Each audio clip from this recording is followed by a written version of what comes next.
Je reprends mon analogie avec le sport.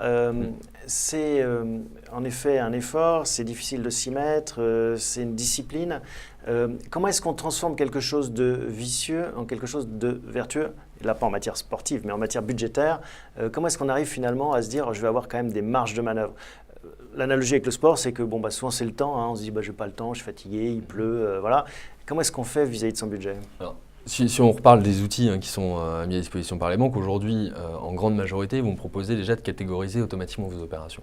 Donc, l'effort est déjà un petit peu plus réduit. Donc on a la photo, ce que disait Élodie. Voilà. Après, il faut passer à l'étape d'après, c'est comment est-ce qu'on la projette dans l'avenir? Alors, dans l'avenir, la question, c'est, à mon sens, c'est déjà, certains établissements proposent aussi des fonctionnalités prédictives. C'est de savoir que aujourd'hui… On va vers ça, des algorithmes finalement qui vont dire, vous allez régulièrement en vacances en été, donc il faut penser à épargner. Et qui viennent aussi clairement des marchés financiers, ces algorithmes, mais appliqués aux gestions personnelles, à la gestion de finances personnelles.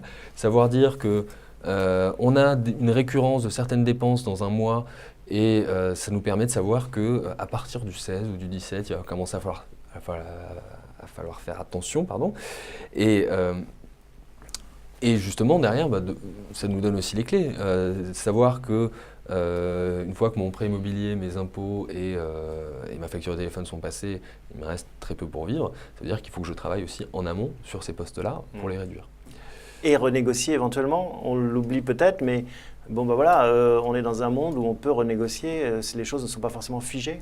Non, pas du tout, et même sur les dépenses contraintes que sont par exemple le crédit immobilier. Aujourd'hui, plus que jamais, c'est le moment de renégocier son crédit immobilier si on l'a souscrit il y a quelques années, ça vaut vraiment le coup. Mais c'est pareil aussi pour les contrats de téléphonie, pour les assurances, ça vaut pour plein de choses en fait.